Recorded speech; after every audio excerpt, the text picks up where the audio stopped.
Bismillahirrahmanirrahim. Alhamdulillahi rabbil alamin. Wabihi nasta'inu ala umurid dunya waddin. Wassalatu wassalamu ala ashrafil anbiya'i wal mursalin, Sayyidina Muhammad wa ala alihi wa sahbihi ajma'in. Qala rabbi shrah li sadri wa yassir li amri wahlul 'uqdatam min lisani yafqahu qawli. Amma ba'du. Qala al-Imam Syarafuddin Abu Abdillah Muhammad al-Busiri rahimahullahu ta'ala wa nafa'ana bihi wa bi'ulumihi wa bi asrarihi wa bi asrari sa'iris salihin, ila an qala law nasabat qadrahu ayatuhu 'idhaman ahyasmuhu hina yud'a darisar rimami. Lau, andaikan nasabat menyesuaikan qadrahu kepada kadar kemuliaan Nabi, ayatuhu tanda-tanda mukjizatnya. Seandainya tanda-tanda mukjizat itu digunakan untuk menyesuaikan kadar Nabi, idhaman kemuliaannya. Ini contohnya ya, ahya bisa menghidupkan, ismuhu nama Nabi atas izin Allah ya. Ahya bisa menghidupkan, ismuhu nama Nabi, hina yud'a ketika dipanggil.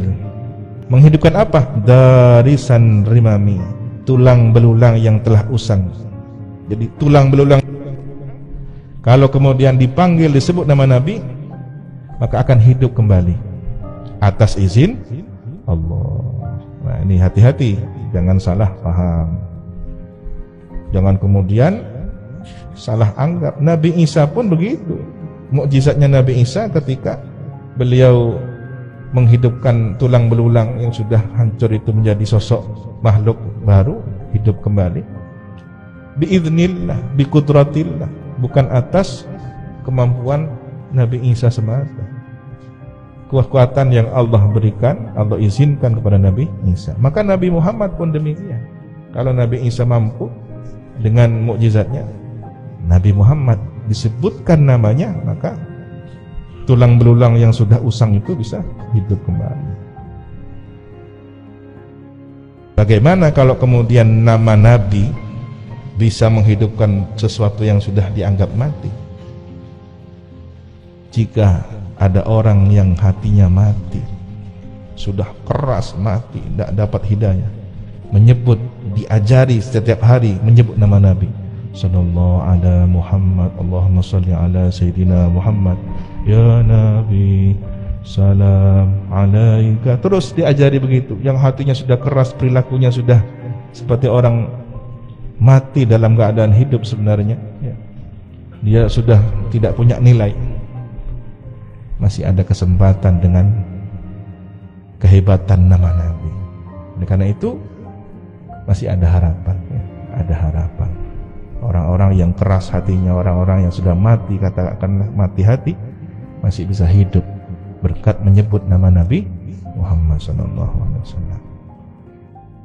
Lam yamtahinna bima ta'yal uqulu bihi hirsan alaina falam nartab wa lam nahimi. Lam yamtahinna, tidak menguji, imtihan ya, sungguh tidak menguji. Nabi itu tidak menguji bima ta'ya, dengan sesuatu yang lelah, tak mampu, al-uqul, akal manusia bihi terhadap ma itu. Hirsan alaina, karena sangat ingin kepada kita, ingin keimanan kita, ingin keselamatan kita. Falam nartab, maka sama sekali kita tidak ragu. Walam nahimi, dan tidak bingung. Jadi Nabi Muhammad SAW ini datang dengan membawa tanda-tanda kebenaran sebagai Nabi ya, kenabiannya ditunjukkan dengan mukjizat yang menjadi ujian kepada umat, tapi yang tidak membuat umat itu lelah akalnya. Umat tidak sampai bingung, ini gimana? Enggak. Nabi mukjizat Isra Mi'raj, umat tidak sampai lelah, bisa percaya. Kudratnya Allah, kuasanya Allah. Nabi membelah bulan, umat bisa menerima walaupun di luar kemampuan nalar angkat. Yang susah itu orang kafir. Gimana kok bisa? Tapi orang-orang yang beriman tidak ada ragu, tidak ada bingung. Maka yang tidak berimanlah yang bingung, yang tidak berimanlah yang ragu. Kalau yang beriman tidak ada keraguan pada Nabi Muhammad SAW. A'yal wara falaysa yura fil qurbi wal bu'di fihi ghairu munfahimi. A'ya, lelah, menjadi lelah al-wara, seluruh makhluk. Apa yang menjadikan lelah seluruh makhluk itu? Fahmu maknahu, memahami makna Nabi, makna hakikat Nabi. Falaysa yura, maka tidaklah dilihat, tidaklah bisa dilihat. Fil qurbi, dalam kedekatan, wal bu'di, dan kejauhan, fihi, dalam diri Nabi. Ghairu munfahimi, tanpa munfahim di sini al-ajiz, orang yang tak berdaya, tak mampu untuk mendebat, untuk mujadalah.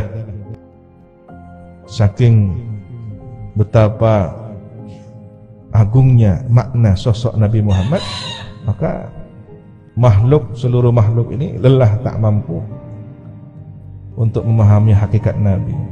Dilihat dari dekat, dilihat dari jauh, tak bisa mengenal hakikat Nabi yang sesungguhnya. Yang dilihat hanya sebatas kemampuan dia, sebatas kemampuan dia. Tapi hakikat yang sesungguhnya tidak bisa. Bahwa Nabi itu adalah sumber dari awal mula penciptaan semesta. Ini segala makhluk dari Nabi atas kehendak Allah Subhanahu wa taala, kuasa Allah.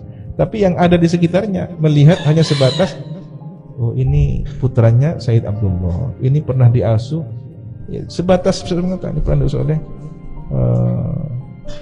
para wanita yang menyusui Nabi, ini Nabi pernah mengembala, ini yang hanya diketahui apa yang dilihat dan dimampu oleh batas-batas kemanusiaan. Tapi hakikat sebenarnya siapa Nabi, bagaimana sosok sesungguhnya Nabi, tidak ada yang sampai. Lelah untuk mencapai hakikat Nabi, karena lemahnya diri kita, lemahnya keterbatasan diri makhluk itu. Kasyamsi tadharu lil ainaini min bu'din saghiratan wa tukillu tarfa min amami. Bagaikan matahari, tadharu, yang tampak matahari itu, lil aini, bagi kedua mata. Silau mata memandang matahari, tidak mampu melihat hakikat matahari, min bu'din, dari kejauhan, saghiratan, dalam kondisi kecil. Dari jauh matahari kecil, wa tukillu, dan merasa lemah, lelah, tak mampu, tak berdaya. At-tarf, mata, min amami, dari depan. Begitu mata melihat, hati-hati, bisa terahum karena kena ultra, ya tidak mampu. Nah, kira-kira seperti itu. Tapi Nabi bukan matahari yang kemudian membuat silau dan sakit, tetapi membuat orang takjub, terkesima, hilang akalnya. Maka orang yang berjumpa Nabi dalam mimpinya tidak akan pernah bisa melihat sifat utuh Nabi. Tiba-tiba cahaya, tiba-tiba sosok bayangan yang kemudian sangat dirindukan, tiba-tiba ada saja sesuatu yang membuat kurang. Seperti apa ya? Saya kurang jelas, saya tidak mampu melihatnya. Tiba-tiba tenang, tiba-tiba bahagia, tiba-tiba merasa wibawa, ada sesuatu yang wibawa, tapi tidak bisa terlihat secara pasti. Nah itu, tidak ada yang pernah bisa sampai kepada hakikat Nabi Muhammad SAW. Wa kaifa yudriku fid dunya haqiqatahu qaumun yamun tasallau anhu bil hulumi. Dan bagaimana mencapai di dunia kepada hakikatnya, siapa kaum niyamun, yang tidur. Kita di dunia ini kan tidur, nanti terjaga ketika mati. Ya. Sayyidina Ali pernah dawuh bahwa an-nasu niyamun fa idza matu intabahu. Manusia itu tidur, kemudian setelah terjaga Kapan? Di saat sudah mati. Akan ada kehidupan yang lebih jelas, terang ya. Kita ini hanya terbatas dengan batasan retina mata, panca indera ya.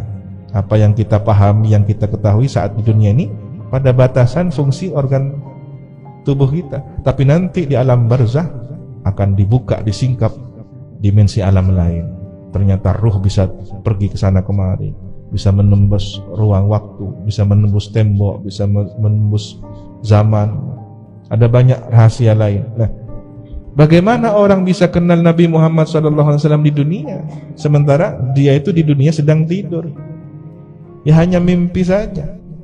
Nanti kalau ingin tahu hakikat Nabi Muhammad ketika sudah meninggal dunia, sudah di akhirat, akan kenal ternyata hari kiamat adalah haflahnya Nabi Muhammad SAW. Nabi Muhammad akan bagi-bagi hadiah syafaat ya, siapa terbaik pertama, terbaik kedua, dan seterusnya. Kemudian ini akan diberi tugas memberikan syafaat kepada si fulan, umat ini semua diberikan. Siapa yang menentukan? Siapa yang kemudian sahibul haflahnya? Yang punya acara siapa? Nabi Muhammad SAW. Maka pantaslah ketika yang lain telanjang semuanya, bahkan tidak sehelai pun dikenakan, kembali seperti sedia kala, tidak bersunat, tidak berkhitan, tapi semuanya bingung dengan rasa kegelisahannya, tak menentu. Ini kapan ada ketentuan akhir, saya selamat atau tidak? Tiba-tiba tampil seseorang yang berjubah dengan warna jubah hijau dari sutra surga, mengenakan pakaian kebesaran itu di atas sambil menunggangi buraq.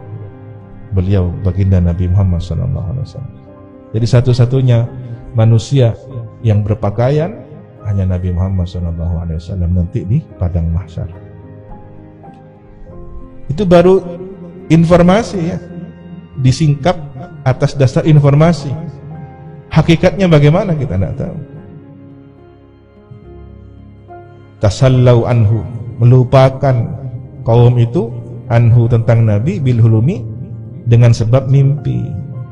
Dengan sebab hidup dunia ini yang berupa mimpi, maka lupa dengan hakikat Nabi Muhammad. Kalau ingin tahu bagaimana hakikat Nabi Muhammad, ya bangun dulu dari tidurnya. Apa? Mati dulu. Famablaghul ilmi fihi annahu basyarun wa annahu khairu khalqillahi kullihim. Disinilah Imam Al-Busiri diam termenung, tak mampu berkata-kata.